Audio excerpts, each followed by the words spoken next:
Stock market किसी भी मुल्क की हेल्थ को रिप्रेजेंट करता है, लेकिन ये हमेशा इकोनॉमिक फंडामेंटल्स पर नहीं चलता। मीडिया जो पब्लिक की सोच को शेप करने की ताकत रखता है, स्टॉक प्राइस पर बड़ा असर डाल सकता है। न्यूज चैनल, फाइनेंशियल ब्लॉग्स और सोशल मीडिया प्लेटफॉर्म्स इन्वेस्टर के लिए इंपॉर्टेंट सोर्सेस हैं, लेकिन इनकी पावर का गलत इस्तेमाल भी हो सकता है। पॉजिटिव न्यूज स्टॉक प्राइस को ऊपर ले जा सकती है, लेकिन नेगेटिव कवरेज उन्हें नीचे गिरा सकती है।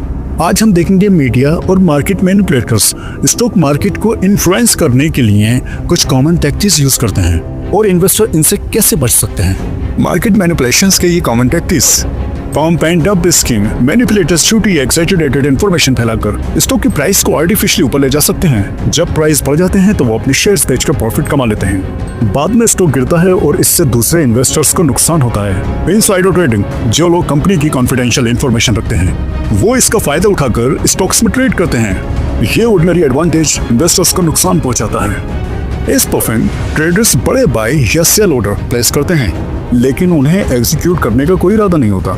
ये झूठी डिमांड या सप्लाई का इंप्रेशन क्रिएट करते हैं। मार्केट रिएक्ट करने के बाद ये ऑर्डर कैंसिल कर देते हैं और ये मार्केट मूवमेंट का फायदा उठाते हैं। चॉर्निंग। ब्रोकर्स क्लाइंट को बगैर बताए क्लाइंट के अकाउंट में ज्यादा ट्रेडिंग करते हैं ताकि ज्यादा कमीशन कमाया जा सके। लाजमी सी बात है, इससे क्लाइंट को नुकसान होता है। Short and distort. मैनिपुलेटर्स पहले स्टॉक को शॉर्ट करते हैं, फिर झूठी रूमर्स या मिसलीडिंग इंफॉर्मेशन फैलाकर स्टॉक के प्राइस को नीचे गिराते हैं। बाद में वो स्टॉक कम प्राइस पर खरीदकर प्रॉफिट कमाते हैं। Front running. ब्रोकर्स या ट्रेडर्स को अगर किसी बड़े ऑर्डर के बारे में पहले से पता होता है तो वो उससे पहले स्टॉक को खरीद या बेच लेते हैं। जब वो ऑर्डर एग्जीक्यूट होता है तो प्राइस मूवमेंट का फायदा उठाते हैं। HFT यानी कि high frequency trading manipulations. Algorithms का यूज करके HFT ट्रेडर्स मिली सेकेंड्स में बड़े ऑर्डर एग्जीक्यूट करते हैं। ये प्राइस डिस्टॉर्शंस और वॉलेटिलिटी को बढ़ा सकता है, जिससे रिटेल इन्वेस्टर्स को नुकसान होता है। इनसाइडर कॉल्यूशंस। कंपनी के एग्जीक्यूटिव या इनसाइडर मिलकर स्टॉक प्राइस को मैनिपुलेट करते हैं, जैसे कॉन्फिडेंशियल इंफॉर्मेशन लीक करना, अर्निंग रिपोर्ट्स को मैनिपुलेट करना या ट्रेड्स को कोऑर्डिनेट करना।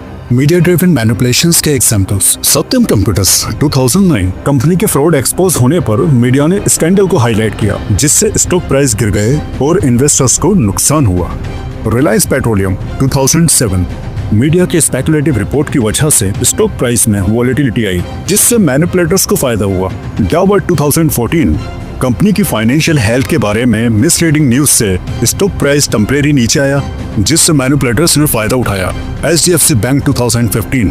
बैंक एसेट क्वालिटी के बारे में फॉल्स रिपोर्ट से स्टॉक प्राइस नीचे गिर गया, जिससे शॉर्ट सेलर्स को फायदा हुआ। Yes bank 2019-2020। बैंक के फाइनेंशियल ट्रबल्स को लेकर नेगेटिव मीडिया कवरेज ने स्टॉक प्राइस को और नीचे गिरा दिया। ये एग्जांपल दिखाते हैं कि मीडिया रिपोर्ट चाहे सही हो या गलत, स्टॉक प्राइस और इन्वेस्टर सेंटिमेंट पर बड़ा असर डाल सकती हैं। रेगुलेटरी बॉडीज का रोल। सेबी यानी कि security and exchange board of India stock market को रेगुलेट करता है। सेबी मार्केट एक्टिविटीज को मॉनिटर करता है और मैनिपुलेटर्स के खिलाफ एक्शन लेता है। कभी कभी सेबी को कुछ पॉलिटिशियंस या कॉर्पोरेट्स के सामने मजबूर भी देखा गया है। 4 जून जैसा आपने कहा, जिस दिन चुनाव का नतीजा आएगा, आप उस हफ्ते भर में देखना कि यानी भारत का स्टॉक मार्केट के लिए उसके सारे जो उनके प्रोग्रामिंग के जो प्रोग्रामिंग वाले सारे उनके थक जाएंगे। Here, PM Modi's advice to investors. Clarify on these reports on market volatility, because yes, businesses, investors, markets have their doubts as to what will happen post the 4th of June. Why did you put out that clarification? Direction. I was not responding to the volatility. I was responding to the incitement by the Home Minister, no less a person than the Home Minister and the Prime Minister himself, of course. Investors अपने आप को कैसे बचाएं? Media no इसको filter करें। Media short term market movements पर focus करती है, जो इमोशनल डिसीजन की वजह बन सकता है। लॉन्ग टर्म स्ट्रेटेजी पर फोकस करें और सेंसेशनल हेडलाइन से बचें। फंडामेंटल पर ध्यान देना, कंपनी की फाइनेंशियल हेल्थ, मैनेजमेंट क्वालिटी और इंडस्ट्री पोजीशंस को समझें। Strong balance sheets, consistent earning और कॉम्पिटिटिव एडवांटेजेस वाली कंपनीज में इन्वेस्ट करें। डाइवर्सिफिकेशंस करें। अपने पोर्टफोलियो को स्टॉक्स, बॉन्ड और रियल एस्टेट जैसे एसेट क्लासेस में डिवाइड करें। डाइवर्सिफिकेशन रिस्क को कम करता है और मार्केट वॉलेटिलिटी से बचाता है। बिहेवियरल फाइनेंस समझें। हार्ड मेंटेलिटी या फैमॉन, फेयर ऑफ मिसिंग आउट से बचें। अपने इमोशंस को कंट्रोल करें और लॉन्ग टर्म प्लान पर कायम रहें। पैनिक सेलिंग से बचें। मार्केट गिरने पर स्टॉक बेचने से नुकसान होता है। मार्केट डाउनटर्न अपॉर्चुनिटी को समझें और अंडर वैल्यूड एसेट्स में इन्वेस्ट करें। प्रोफेशनल एडवाइस लें। फाइनेंशियल एडवाइस आपकी रिस्क टॉलरेंस, फाइनेंशियल गोल्स और मार्केट कंडीशंस के हिसाब से टॉलरेट एडवाइस दे सकते हैं। उनकी एक्सपर्टीज आपको बेटर डिसीजन देने में मदद कर सकती है। मीडिया स्टॉक मार्केट को इन्फ्लुएंस करने की ताकत रखता है, लेकिन इसका गलत इस्तेमाल भी हो सकता है। इन्वेस्टर्स को चाहिए कि वो फंडामेंटल्स पर फोकस करें, डिसिप्लिन स्ट्रेटेजीज को फॉलो करें और मीडिया नॉइज से बचें।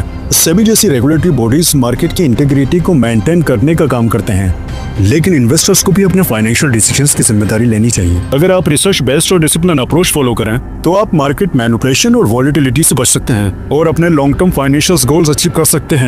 याद रखें, स्टॉक मार्केट एक ओशन है। मीडिया और मैनिपुलेटर्स उसकी लहरों की तरह हैं। आपको अपना बोर्ड यानी कि पोर्टफोलियो स्ट्रॉन्ग रखना है और मार्केट को स्टडी करते रहना है ताकि किसी भी स्टॉर्म में आप अपने आप को महफूज रख सकें।